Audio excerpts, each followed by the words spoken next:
Contrary to popular belief in the US, I think there is incredible amounts of innovation happening in China.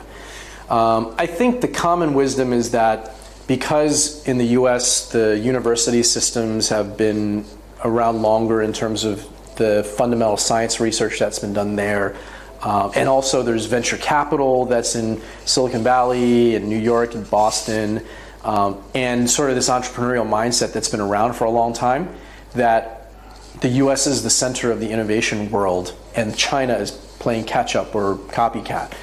I actually don't think that that's the case. I think that while it's true that the US probably has more depth and breadth in terms of fundamental research and a lot of the things that we invest in, and China is developing that capability, Chinese companies are incredibly innovative when it comes to go-to-market strategy, getting access to this new consumer base that is coming in from the countryside, the emergence of this middle class that is thirsting for new products.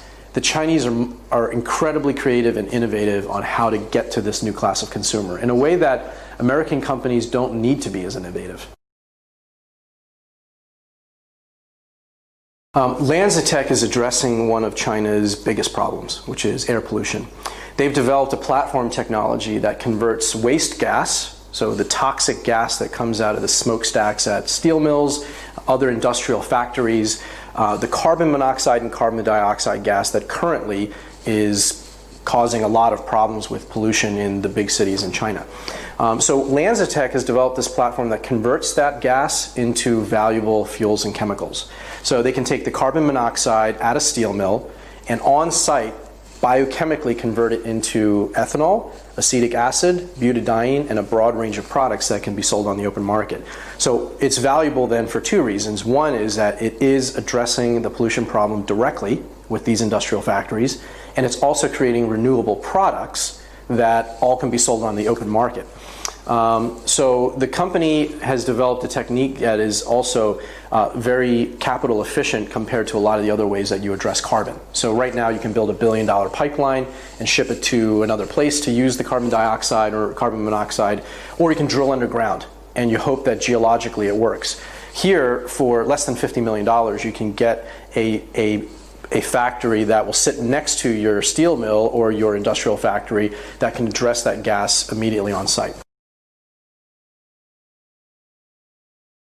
Well, we were actually the original seed investors in the company. We led the Series A about 7 or 8 years ago. It's a technology based out of New Zealand.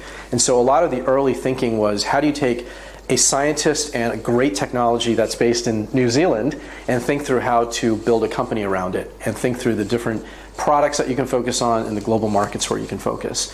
When we started to think about China as a great market, we actually helped facilitate some of the early introductions to partners that led us to Bao Steel, Baogang, which is our first joint venture partner.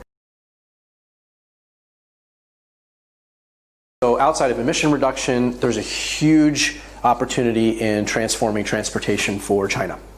Right now, you have the fastest growing middle class. People have enough money to afford cars, and they want to drive. They want to have the freedom and flexibility to do that. And so the next wave of transportation solutions needs to address emissions coming from vehicles as well as fuel efficiency. There's obviously a big trend around electric vehicles, but the big problem with electric vehicles is that they're still too expensive, and there isn't electric charging infrastructure anywhere, whereas there's hundreds of millions of fueling infrastructure.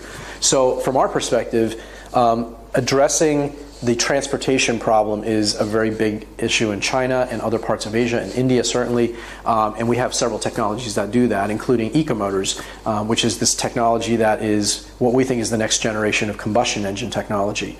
It's twice the power density of a normal engine, and if you put two of these together in the same volume, the same space, you can get to 30 to 50% better fuel efficiency, which is transformative in this market. We think LED lighting is definitely a big area. We think building materials is also another big area in Asia. There are more buildings going up in different parts of China today than in almost anywhere in the world. On the food side, any technology that allows you to be more efficient with the use of land, so you don't need as many animals and you can be more environmental, I think is important. And any technologies that address food safety for the Chinese is very important. So we have two companies that Li Jiacheng just invested in. One is to make meat without cows, 人造牛肉, and then making eggs without chickens, 人造鸡蛋. And in both of those cases, the idea is using plant proteins and the latest advances in food science and genomics to be able to create molecular substitutes that are actually a replacement for meat or a replacement for different functional uses of an egg.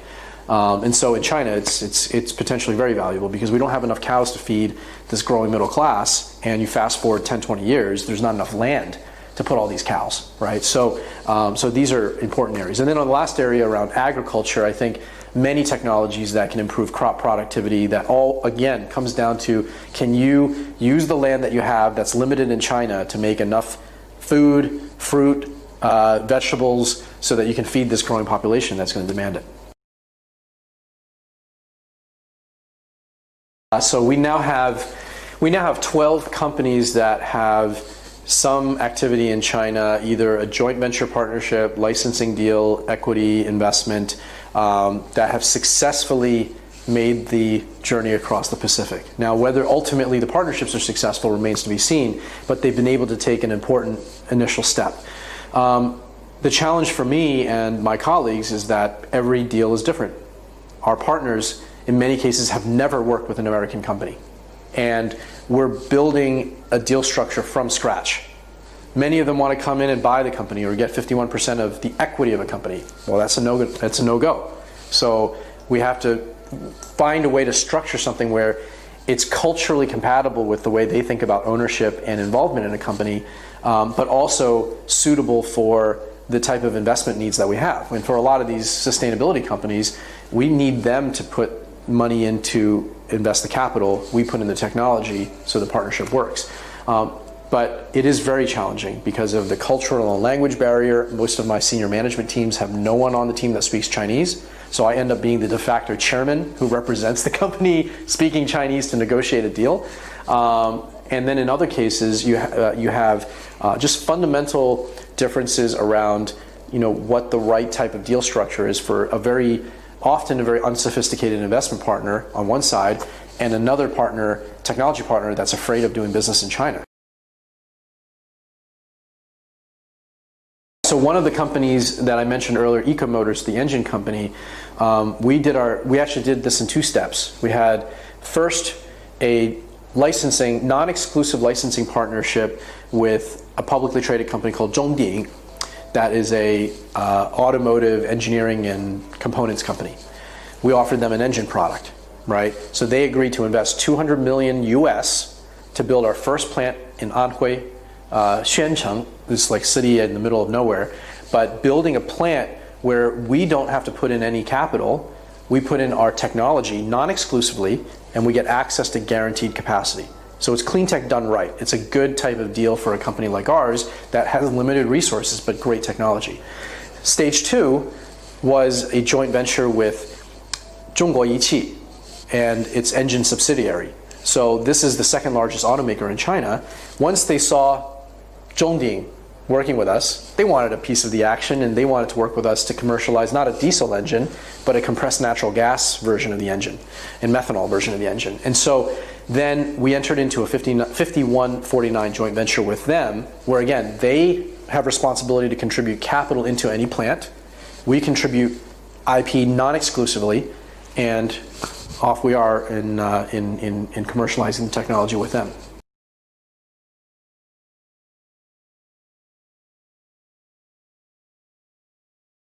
怎麼你幹嘛成時佔了，發現有亂了，彷彿劇烈運動員散了，音標心裏止不妙。